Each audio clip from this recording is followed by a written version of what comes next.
People were caught against a metal barrier while trying to leave the stadium. At least 5 of those injured are in a serious condition. African leaders are meeting in Côte d'Ivoire to try to resolve the political standoff in the country. The meeting in Abidjan comes as Ivorian troops killed at least 6 anti-government protesters on Monday. Laurent Gbagbo has refused to recognise the outcome of last November's presidential election, which favoured his rival Alassane Ouattara. Violence in the wake of the poll has left around 300 people dead and paralysed the country's economy. 1 person has been killed after a bus collided with a car outside Los Angeles in Southern California. The bus was carrying members of a Korean church back from their weekend retreat. It slid off an icy highway after hitting a car travelling in the opposite direction. 10 other people were seriously injured and had to be hospitalised. Well, despite bitterly cold temperatures, Chicago is in the grip of election fever, and a political prodigy is leading the polls to take over as mayor. Scott Heidler has more.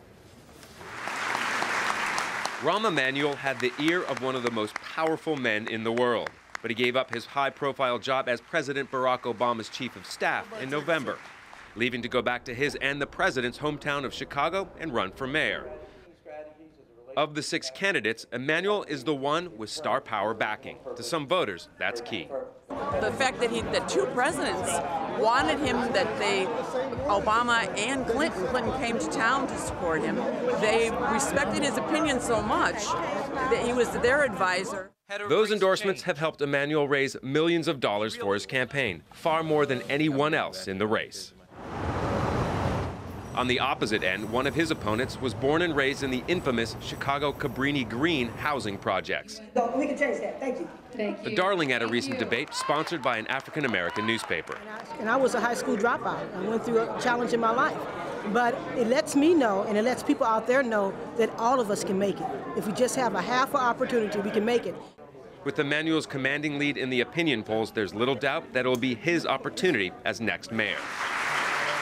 Washington insiders speculated why Emanuel left the White House. Chicago political observers expected it. So nobody was surprised that A, he went to the White House with Barack Obama, and B, that when the time came, he came back to Chicago to run for mayor. Backing by ethnic groups outside of the candidates makes or breaks political campaigns in Chicago.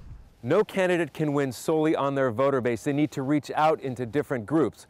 For Rahm Emanuel, he's focused on the African-American community and specifically on a group called the Obama segment, and they predominantly live here on the south side of Chicago. Can we count on your support for Rahm Emanuel in the upcoming mayoral election? And his campaigners have been very successful in doing just that. So on Election Day, February 22nd, the question is not if Rahm Emanuel will get the most votes, but if he gets the 50% plus 1 vote needed for an outright victory, avoiding a runoff election. Scott Heidler, AlJazeera, Chicago. Bahrain's Crown Prince confirms the unrest in his country has led to the cancellation of a major sporting event, and that's left Formula One scrambling to reschedule its season opening race. Those details, as well as all of the other sports news, still ahead on Al Jazeera.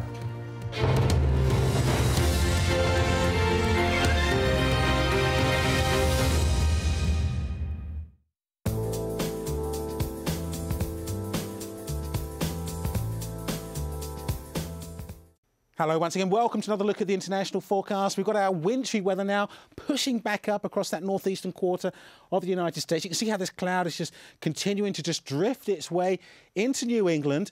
I think as we go on through Tuesday, that will move through quite quickly. But look at these temperatures struggling to reach freezing in Chicago, also in New York. Big drop in temperatures there for Washington, D.C. 3 Celsius. Crisp sunshine, I think we'll call that then. Bear in mind, that's something like a 15-degree drop on the sort of value we were looking at for Monday afternoon. Still some warmth around down to the south. We're getting up into 20 Celsius there for Dallas and 19 for Atlanta, so not looking too bad. Up towards the Pacific Northwest, Western Canada, more wintry weather to come. Yeah, you will see more significant snowfall coming in here.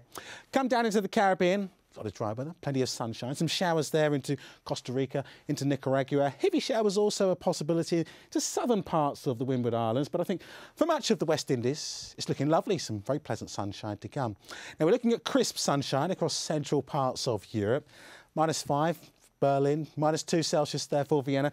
The wintry weather will continue down towards the southeastern corner, around Belarus, down into Bulgaria and Romania. We have got wet and windy weather for the west.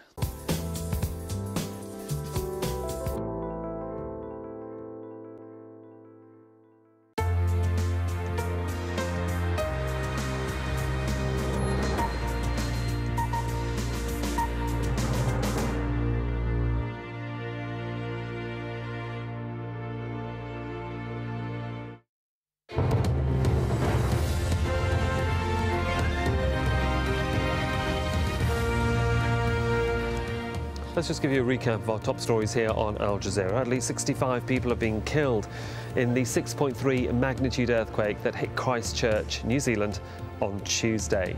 Prime Minister John Key said, and we quote, "We may be witnessing New Zealand's darkest day." A state of emergency has been imposed in the city amidst fears that the death toll may rise.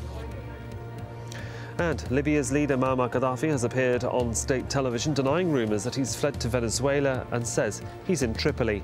The United Nations has condemned the airstrikes on protesters in the capital and the cities of Zawiya and Musrata. And several Libyan diplomats around the world have resigned. They include the ambassador to India and 4 diplomats in China. Well, it's time for all the sport now. Here's Stuart. Yes, thanks. And the Formula One season will be starting 2 weeks late after the decision to call off the Bahrain Grand Prix, which was scheduled for the 13th of March. After a weekend of speculation, the Crown Prince finally announced the race would not be taking place amidst the continuing civil unrest in his country. Andrew Potter has more. The Bahrain International Circuit should have been hosting the opening Grand Prix of the 2011 Formula One season in just under 3 weeks' time. Instead, these stands will sit empty as the country's political unrest makes its first major impact on the international sporting world. The decision came from the very top, the Crown Prince. We felt it was important for the country to focus on immediate issues of national interest and leave the hosting of Bahrain's Formula One race to a later date. Since its first running here in 2004, the Bahrain Grand Prix has been by far the biggest sporting event in the country, putting the tiny Gulf state on the international sporting map, and it's also a massive money earner for Formula One. Motorsport reporter Will Buxton has just returned from Bahrain. It's an absolutely huge decision, and the Grand Prix has been the baby of the Crown Prince of Bahrain for some time. It was his love, it was his passion for the sport that brought it to Bahrain in the first place. So the decision on his part to cancel the race was a big one, but I feel the right one. With so much cash and prestige at stake, there's already talk of rearranging the race towards the end of the season in November. But in Bahrain right now, nobody's looking that far ahead. Andrew Potter, Al Jazeera. The Cricket World Cup is now well underway and defending champions Australia have started their latest campaign with a victory. Captain Ricky Ponting celebrated a record 40th Cup appearance with a 91-run win over Zimbabwe in Pool A. Andy Richardson reports from the Indian city of Ahmedabad. Cricket's world champions may have been in town, but life was carrying on pretty much as normal in Ahmedabad. Organisers, it seemed, will struggle to fill stadia when one of the 3 host nations aren't involved. Australia v Zimbabwe, not quite catching the neutrals' imagination. Australia's batsmen were little more